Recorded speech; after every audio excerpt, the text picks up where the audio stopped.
L'invité de la rédaction, présenté par Laura Sahin. Bonjour à tous et bienvenue dans votre rendez-vous de la mi-journée. Aujourd'hui, je reçois Michael Dahan. Bonjour. Bonjour Laura, merci pour votre invitation. Avec plaisir, vous êtes délégué régional du KKL, on ne vous présente plus. Et si je vous reçois aujourd'hui, c'est pour parler du voyage que vous organisez dans quelques semaines, un voyage intitulé Israël en vert qui aura lieu du 18 au 25 mai prochain.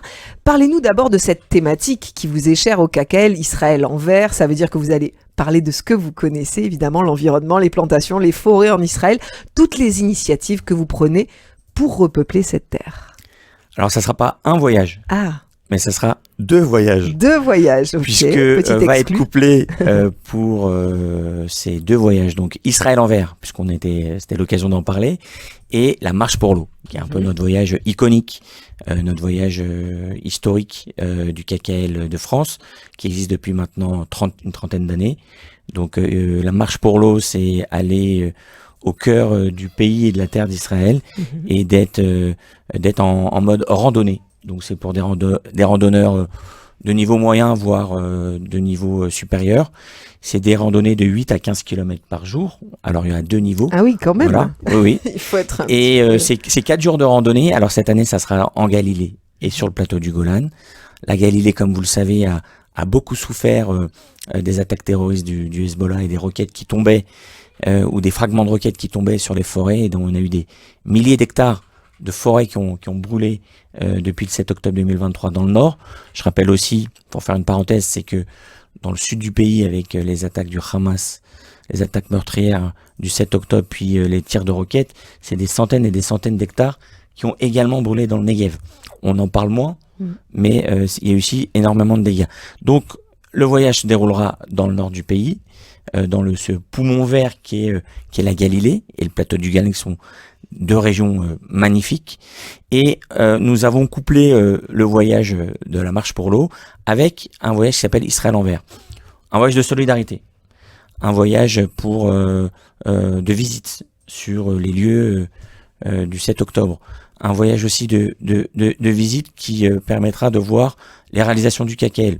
Alors les réalisations du quotidien du KKL, notamment avec les plantations de forêt, avec les réservoirs d'eau et tout ce qu'on peut faire pour la terre et le peuple d'Israël depuis maintenant 124 ans. Mais c'est aussi tout ce qu'on a pu réaliser pour le peuple d'Israël, pour les réfugiés du Nord et du Sud depuis le 7 octobre. Cet accompagnement psychologique, c'est ce relogement de famille. Je reprends l'exemple du kibbutz Ruchama dans le Negev, où on a pu reloger 150 familles du kibbutz de Kfar Aza. Donc c'est des réalisations très concrètes et c'est un peu ce que font nos donateurs marseillais, nos donateurs de la région, quand ils font un don, quel que soit le don, 20 euros, 50, 100 ou plus, c'est aussi avec cet argent de nos donateurs de pouvoir faire des réalisations concrètes et directement sur le terrain, et c'est à portée de main de toutes celles et ceux qui ont malheureusement subi dans leur chair le 7 octobre. Et donc, pour revenir sur le voyage, ça sera l'occasion donc de faire toutes ces visites-là. On a d'une certaine manière fusionné les deux voyages. Et, donc sur la même période, du 18 sur la même période, 25 exactement. mai. 18 au 25 mai, tout le monde arrive le dimanche, on repart le dimanche suivant. Il y aura 3 jours ensemble et 4 jours, alors pour les randonneurs, on va aller faire de la randonnée. Et puis pour ceux qui participeront à Israël en vert, il y aura effectivement des visites, comme on l'a indiqué, et une journée de volontariat, parce que c'est aussi une problématique que beaucoup de membres de la communauté à Marseille comme ailleurs nous sollicitent comment je peux faire pour aider. Aller cueillir les tomates, aller cueillir les mangues, etc.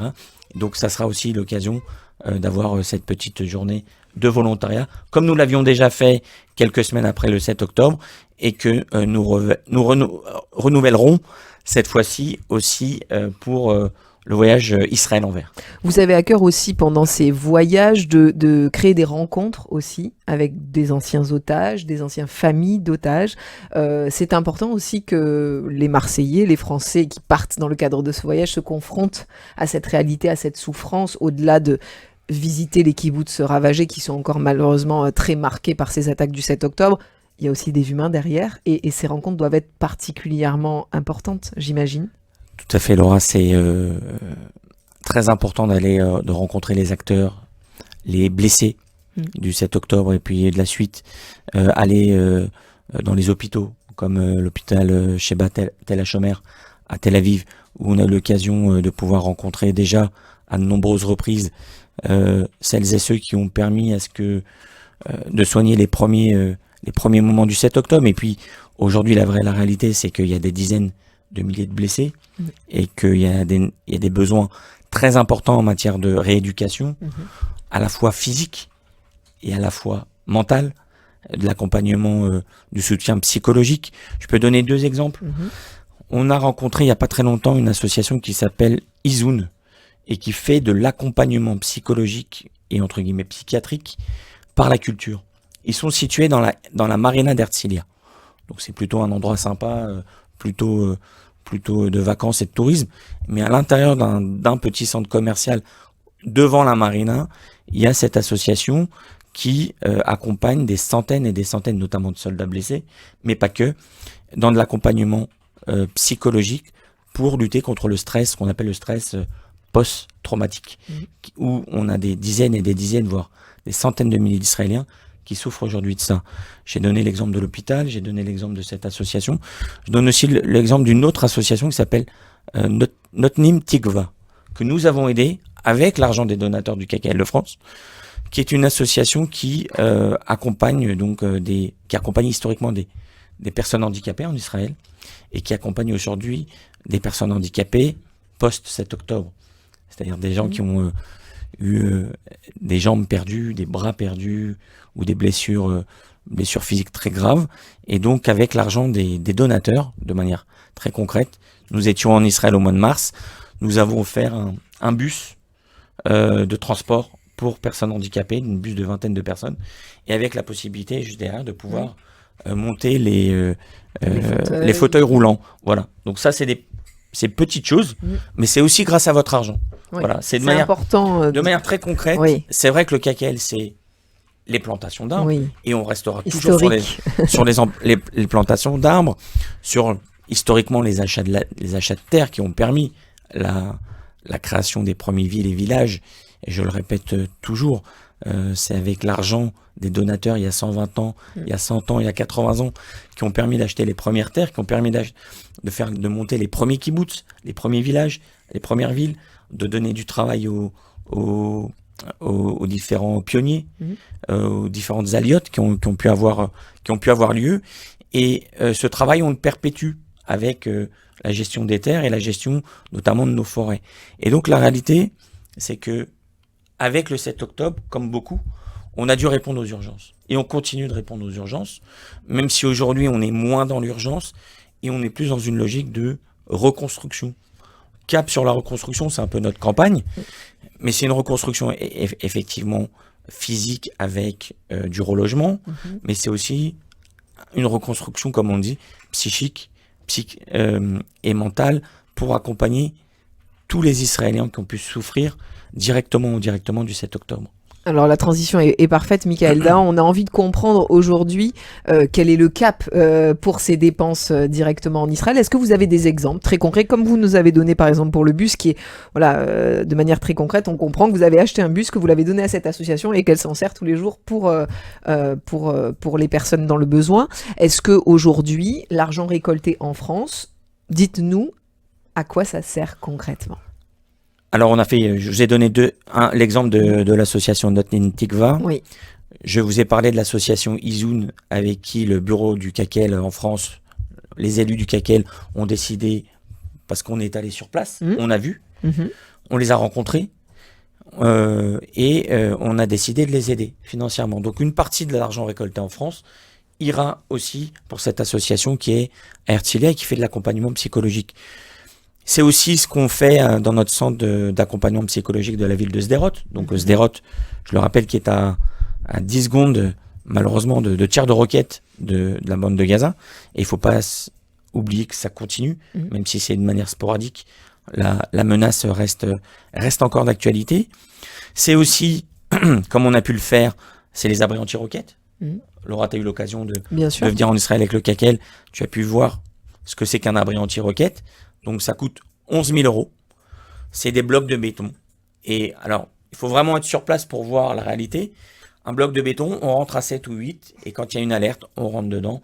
Et on peut se protéger des roquettes, des fragments de roquettes ou des missiles balistiques, puisque malheureusement, Israël reçoit régulièrement des missiles balistiques en provenance du Yémen. C'est aussi des ambulances blindées que nous avons achetées.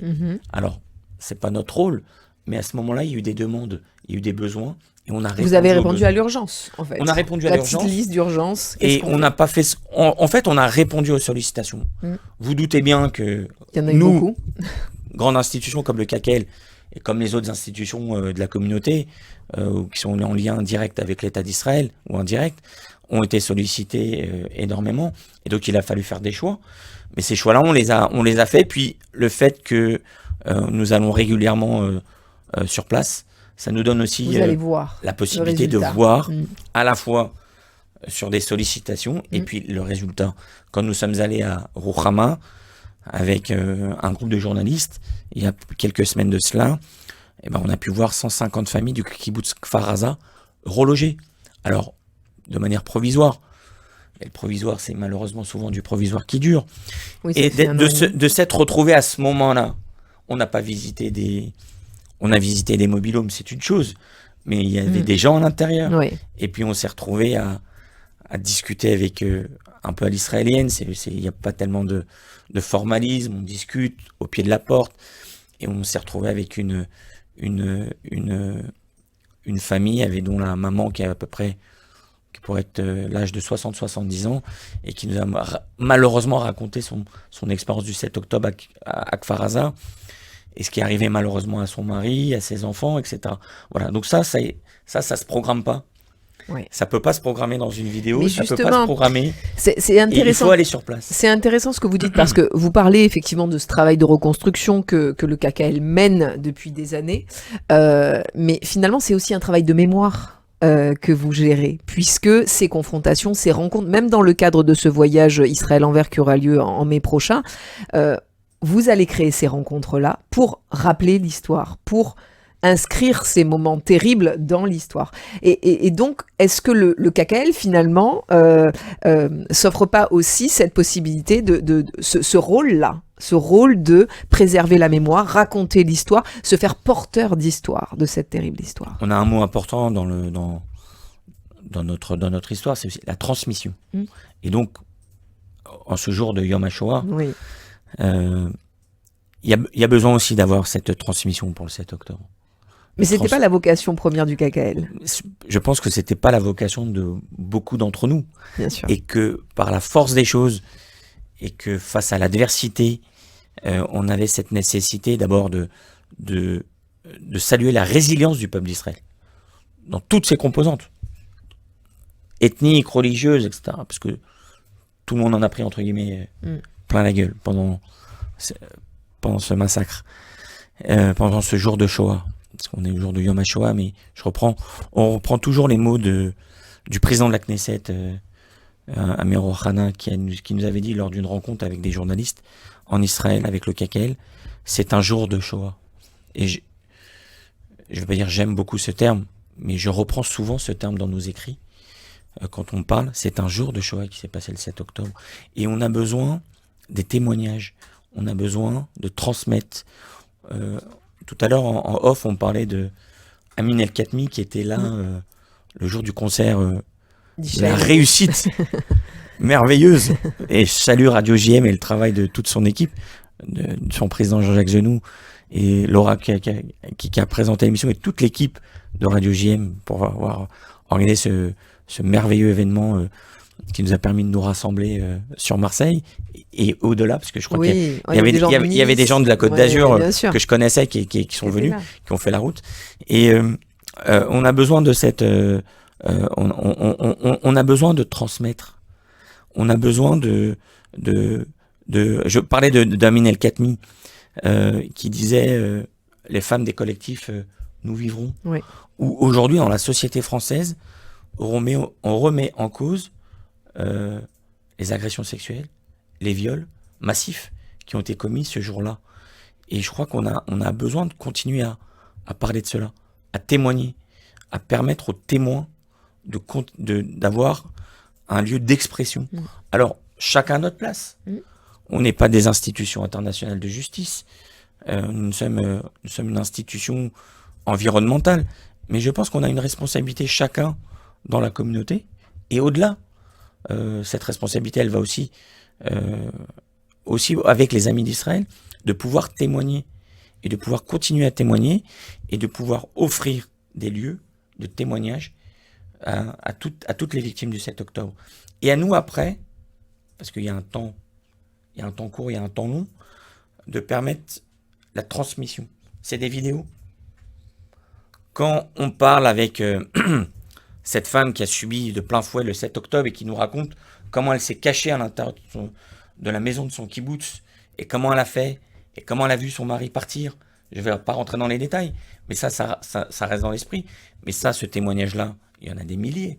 Il faut qu'il puisse continuer d'abord à être diffusé de manière importante. Et puis il y aura le temps de l'histoire. Il y aura le temps de la justice, puisque je crois que dans les prochaines semaines ou prochains mois, les terroristes du Hamas qui ont été arrêtés, puisqu'il y en a beaucoup qui ont été arrêtés le jour du 7 octobre, vont être jugés. Je pense que ça sera aussi un moment important pour l'État d'Israël de pouvoir montrer la réalité de la barbarie. Cette barbarie qui est niée tous les jours. Elle est niée tous les jours, donc il y a une nécessité. Aussi en France. Surtout en France. Et donc il y a une nécessité de continuer à transmettre. Et le CAQEL jouera son rôle. Son rôle, oui, bien sûr. Son rôle. Pas plus, pas moins, mais en tout cas, voilà. C'est aussi quand on est allé à peu près maintenant 4 fois en Israël avec une centaine de journalistes français, c'est aussi, et qu'on les voit après témoigner sur les plateaux de télévision, je pense que ça fait partie de ce travail-là. Est-ce que vous êtes optimiste? Aujourd'hui, vous gérez la région sud du KKL, vous organisez ces voyages, vous récoltez des dons. La situation en Israël est encore très compliquée. La guerre est toujours en cours.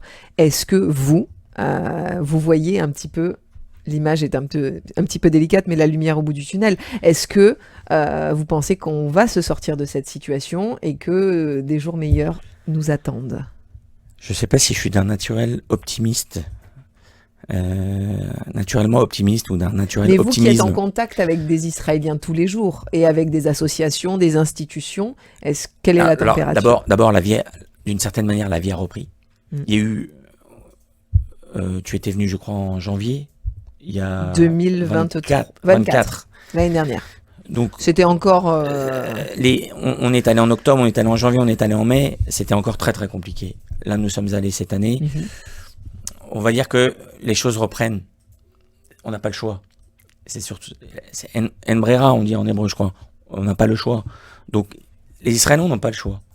Le peuple d'Israël n'a pas le choix, donc ils remontent, etc. Malgré tout, la guerre est toujours là. Les alertes sont toujours là. Il y a encore des centaines de milliers de réservistes qui sont appelés.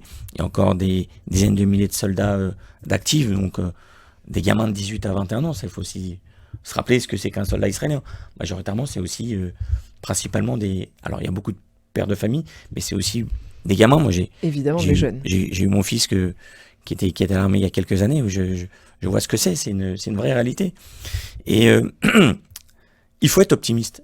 C'est compliqué. Je vais pas rentrer dans la situation de la société israélienne, des problèmes politiques actuels, et de savoir qui fait bien ou pas bien son travail. Je suis pas citoyen israélien, donc je vais pas donner mon avis, pas plus que ça. Mais je pense que ça reste très compliqué. La situation reste très compliquée, mais j'ose espérer, grâce à cette résilience, que... De toute façon, je pense que le peuple juif n'a pas le choix. Il n'a pas le choix que de s'entendre, de trouver des solutions qui satisferont pas tout le monde, mais on n'a pas le choix de trouver des solutions pour qu'on puisse se relever totalement. On s'est relevé du 7 octobre, mais de se relever totalement de cette catastrophe du 7 octobre. Et vous allez donner la possibilité dans quelques semaines, donc du 18 au 25 mai, la possibilité à des Français, des Marseillais, des Niçois, bref, qui veut, Exactement. d'aller se rendre et d'aller voir aussi cette réalité en Israël. Alors juste pour donner des éléments pratiques pour Oui. ce voyage, parce qu'on m'a posé la question, il y a possibilité de partir de Paris, donc pour les Marseillais, les Niçois ou d'autres, c'est peut-être un petit peu plus compliqué. Il y a moyen on trouve toujours des solutions avec un prix forfaitaire. Vous voyez, elle a repris ses vols directs de Marseille. Il y a possibilité de faire des vols avec des correspondances. Donc c'est quelque chose qui peut s'arranger. Je vous invite, et vous verrez ce voyage est magnifique, à contacter le bureau du KKL à Paris au 01 42 86 88 88, 01 42 86 88 88, ou le bureau du KKL à Marseille au 04 91 53 39 74, 04 91 53 39 74. Je réfléchissais pour pas me tromper. Mais très bien, c'est important. Voilà, tous les détails, j'imagine aussi sur le site du KKL. Et bien entendu, sur le site www.kkl.fr, donc kkl.fr, ou sur tous nos réseaux sociaux. On est sur X, sur Facebook, sur Instagram. Voilà, et puis Michael aussi est disponible pour répondre à toutes et voilà, vos questions. vous m'appelez au bureau du KKL de Marseille. Je suis à votre disposition pour répondre à vos questions. Et on va finir cette interview avec une grande pensée pour Bernard Guigui aussi, qui doit peut-être nous écouter et écouter cette interview. Et on pense à Bernard, notre président, et on lui souhaite une bonne santé. Merci beaucoup, Michael, Merci beaucoup d'être venu de Nice pour nous conter ce voyage exceptionnel que vous organisez avec le KKL Israël Anvers du 18 au 25 mai prochain. À très bientôt. À très bientôt, merci pour votre invitation. Pour voir ou revoir cette interview, n'hésitez pas à aller sur notre site internet radiojm.fr, nos réseaux sociaux, Facebook, Instagram, X et notre application Radio JM. Très bel après-midi à tous.